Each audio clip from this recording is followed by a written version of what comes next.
On November 12, 1793, Berryer stood before the National Convention of France and delivered a merciless proposal aimed at the treacherous and finally vanquished city of Lyon. His speech ended with the ominous words, "Lyon rose against liberty, Lyon no longer exists."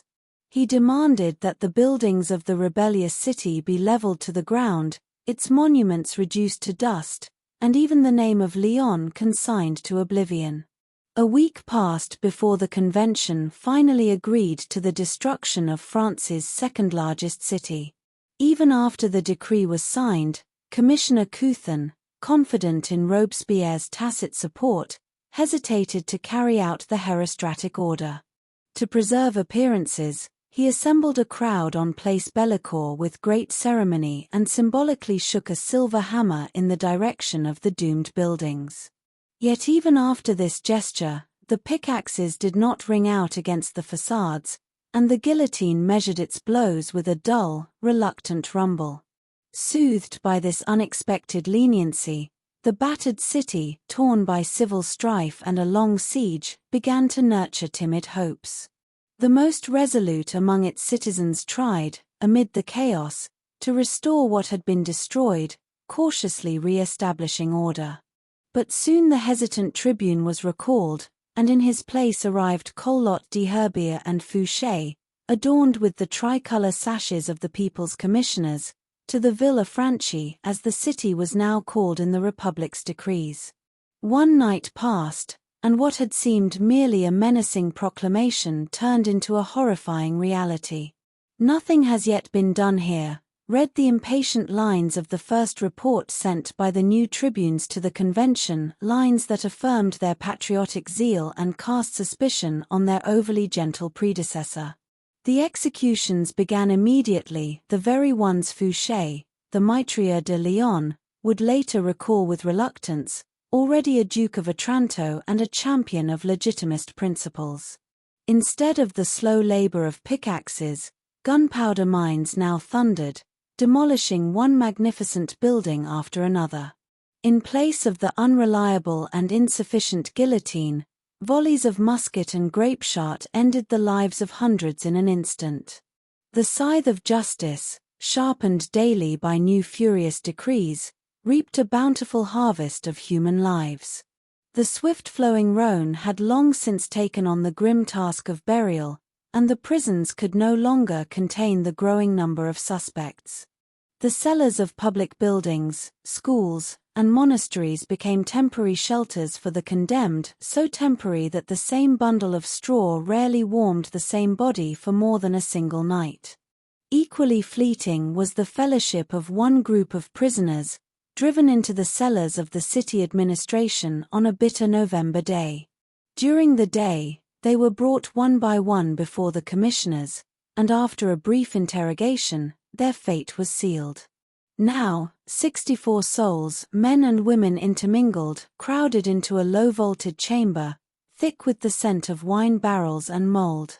The meager flame of the hearth offered little warmth, casting only a dim light on the gathered faces. Most lay in a kind of lifeless stupor on straw sacks, others scribbled farewell letters at the single wooden table, by the trembling glow of a wax candle, writing hastily, knowing their lives might burn out before the bluish flame did. They spoke only in whispers, and so the muffled roar of explosions and collapsing buildings echoed clearly from the street through the frosty silence. The relentless cascade of events seemed to have robbed them of the ability to feel or think clearly. They sat motionless in the gloom, as if already beyond the threshold of the grave, hoping for nothing, betraying no sign of life. Suddenly, around 7 in the evening, heavy footsteps thundered at the door, rifle butts struck the wood, and the rusty bolt screeched as it was drawn back. The prisoners leapt up in involuntary fear. Could it be that, against custom, their final night was being taken from them? The bluish flame of the candle fluttered in the icy draught, as if trying to tear itself from its waxen body, and terror surged toward the unknown. But the panic soon subsided. It became clear that the warden had merely brought in a new group of condemned, about 20 people. He led them silently down the stairs and did not bother to assign them places in the overcrowded room. The prisoners greeted the newcomers with hostile glances. Such is human nature. Wherever he finds himself, man instinctively seeks to adapt, and soon begins to feel like the rightful master even in a bivouac, sustained by the illusion of ownership. So too did those who had arrived earlier in the cellar begin to regard that damp, gloomy space, the mildewed straw mattresses, the spot near the fire, and even the penetrating chill of their final refuge as something of their own, almost personal. Each of the new arrivals, despite sharing the same fate, seemed to them an uninvited and intrusive guest, encroaching on their meager domain. Apparently, the newcomers themselves sensed the icy hostility of their predecessors absurd, yet palpable, especially in the face of death. Strangely, they exchanged neither bows nor words of greeting with their fellow sufferers, nor did they ask for a place at the table or on the straw. Silent and grim, they huddled in a corner like a herd caught in a storm. And if the silence had already hung heavy beneath the low vaults, now, charged with the tension of this senseless emotion, it became truly oppressive. All the more piercing, then, was the sudden cry that shattered the stillness, a sharp, almost spasmodic sound, as if torn from another world. It jolted even the most indifferent from their stupor. A young woman, who had just entered with the others, sprang to her feet, arms outstretched as if diving into an abyss, and with a desperate cry, "Robert! Robert!" rushed toward a young man standing apart, leaning against the barred window. He recognized her instantly and ran to meet her. And in the next moment, like twin flames from the same fire, they merged in an embrace, mouth to mouth, body to body, so tightly that tears of rapture mingled on their cheeks, and their sobs seemed to rise from a single breathless chest. If they parted for a moment, unable to believe the reality of their reunion, the next moment rekindled the fervor of their embrace. In one breath, their tears, sobs, words, and cries fused together, detached from the world, immersed in the boundlessness of feeling. They noticed no one around them. The others, stunned, rose from the straw and hesitantly drew near. When the first wave of feverish excitement had subsided, the young couple did not delay in satisfying the compassionate curiosity of those around them. The girl was his childhood companion, and in recent months, the fiancée of Robert de L., son of a local municipal official. Their engagement had already been announced from the church pulpit, and the wedding was set for the very day the convention's troops stormed the city. Bound by duty, the groom, fighting against the Republic in the army of Prissy, had accompanied a royalist general in a desperate attempt to break through enemy lines. For several weeks, she had received no news and began to hope he had safely crossed into Switzerland. But then, a city clerk informed her that Robert's whereabouts had been revealed through a denunciation, and that he had stood before the Revolutionary Tribunal the day before.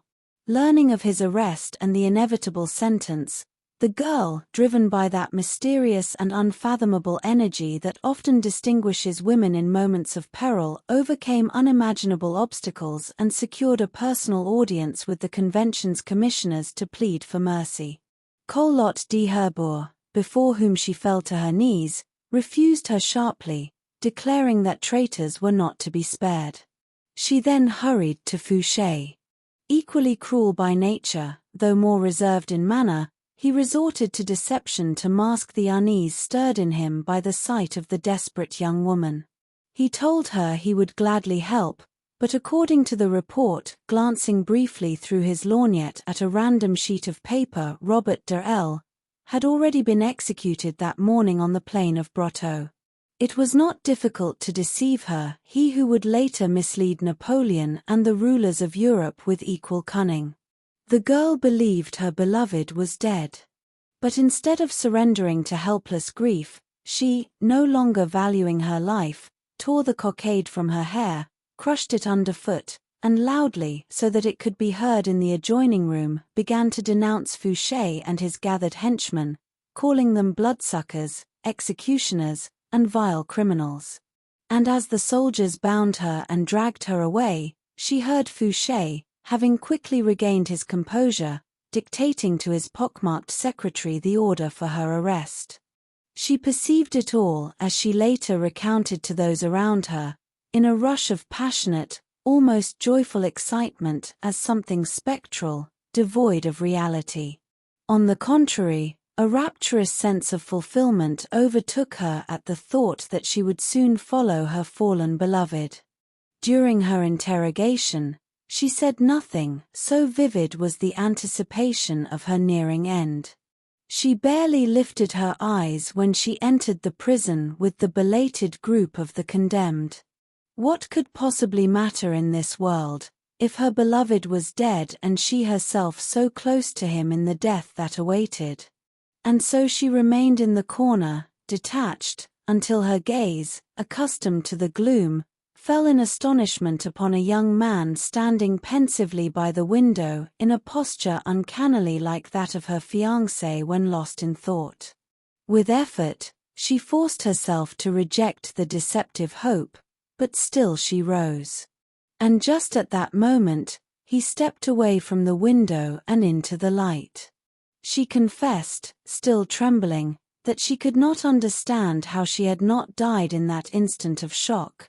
Her heart, as if alive, had tried to leap from her chest when she saw the one she had long believed lost. Almost forcibly, with the pressure of her hand, she made it return to its place. As she hurriedly shared this story, her hand never once let go of her beloved's.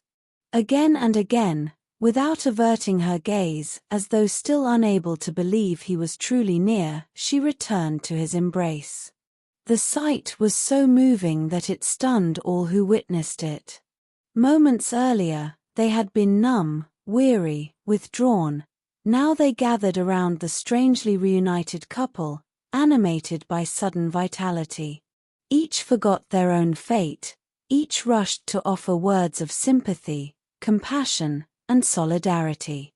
But the girl, filled with a proud and radiant inspiration, fervently rejected all condolences. No, she was happy, immeasurably happy, that she would die with her beloved, and that neither would have to mourn the other. Only one thing shadowed her joy: she would not stand before God as the acknowledged wife of the man she loved. She said it without intent, without reflection, and immediately forgot it, falling once more into his arms. Thus she did not notice how one of Robert's comrades, moved by her words, quietly stepped aside and began whispering to an elderly man seated by the fire, his joints stiff with pain. The whisper seemed to stir the old man. He rose and, with heavy steps, approached the young couple. He explained that despite his peasant garb, he was a priest from Toulon, arrested in Lyon after refusing to swear allegiance to the Republic. Though he wore no vestments, his pastoral office and authority remained intact. And since their betrothal had long been announced from the pulpit, and the sentence allowed no delay, he would gladly fulfill their sacred wish to unite them in marriage before the witnesses of their shared fate and in the presence of the omnipresent God. Stunned that even this wish, against all hope, was being granted, the girl looked questioningly at her fiancé. His radiant gaze was her answer. Then she knelt on the cold stone floor, kissed the priest's hand, and asked him to perform the wedding rite in this unworthy place, for her spirit felt pure and filled with the holiness of the moment. The others, shaken by the thought that their mortal shelter would briefly become a house of God, instinctively shared her emotion, masking it with busy preparation. The men arranged several chairs in a row and lit wax candles before an iron crucifix, creating a semblance of an altar.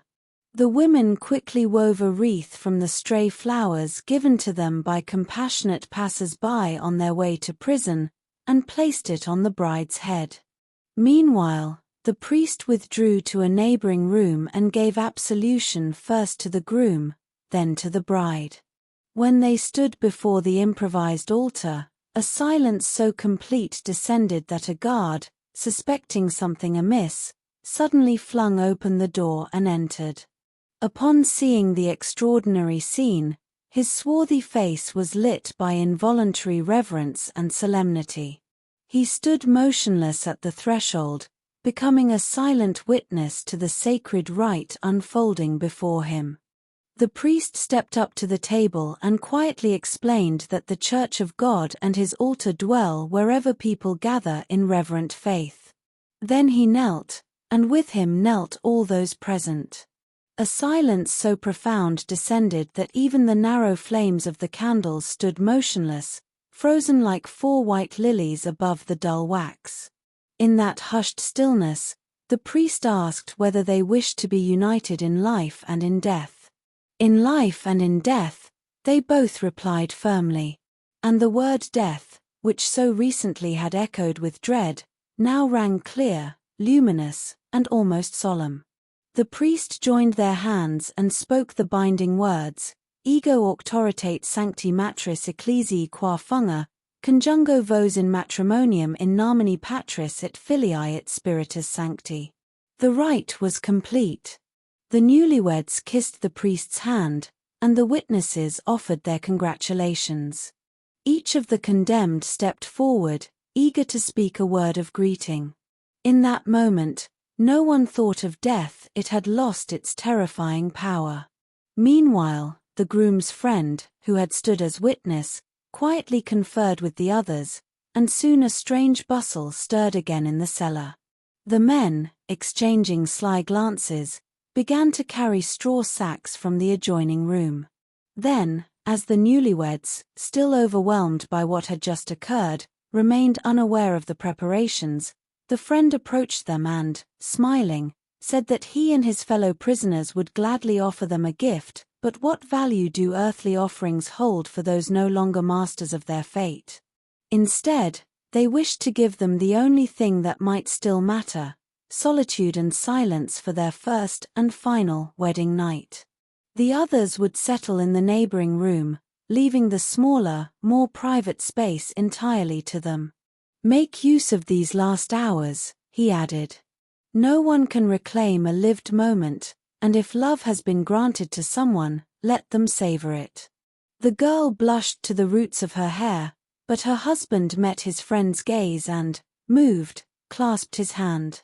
They said nothing, only looked at each other, sensing how their secret, unspoken wish was being fulfilled. And so it happened that, without command or instruction, by sheer impulse, the men surrounded the groom, the women the bride, and, raising their candles high, escorted them to the refuge death had granted, unknowingly enacting an ancient wedding rite. The door closed softly behind them.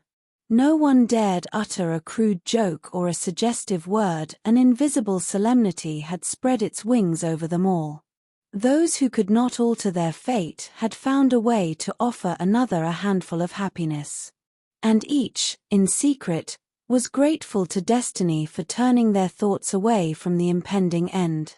Until dawn, the condemned lay on their straw, some asleep, some awake, and only now and then did a heavy sigh mingle with steady breathing. The next morning, when the soldiers arrived to lead 84 souls to the place of execution, all were already awake and prepared. Only in the side room where the newlyweds slept, silence reigned. Even the sharp pounding of rifle butts did not disturb them. Then the groom's friend, yesterday's quiet organizer, stepped inside gently, unwilling to let their blissful sleep be shattered by the hand of an executioner. They lay entwined, tenderly embracing. Her hand, as if forgotten, cradled his tilted head. Their faces, even in the light stupor of sleep, glowed with such serene joy that it seemed almost cruel to break the peace. But time pressed on, and with a soft touch, he roused the groom first. The young man looked around in confusion, then, realizing what was happening, gently reached for his beloved. She opened her eyes, childlike in her fear, startled by the sudden return to a frozen reality. Then she smiled with quiet understanding. "I'm ready." When they emerged, hand in hand, the others instinctively stepped aside to let them pass.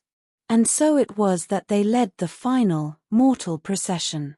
Those accustomed to such grim spectacles watched this time with awe and reverence.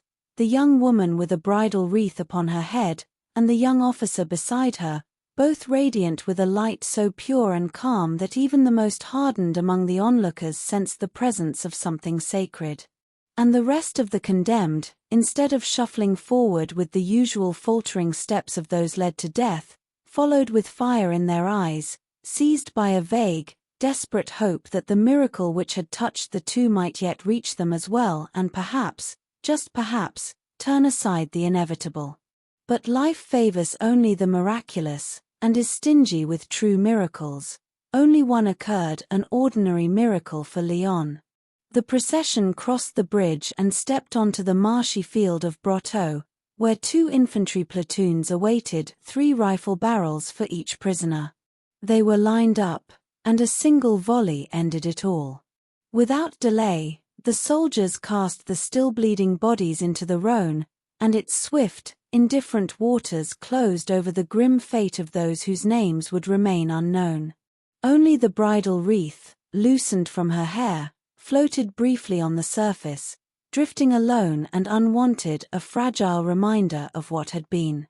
Then it too sank, vanishing into the depths, carrying with it, for a long time, the memory of that extraordinary night wrested from death.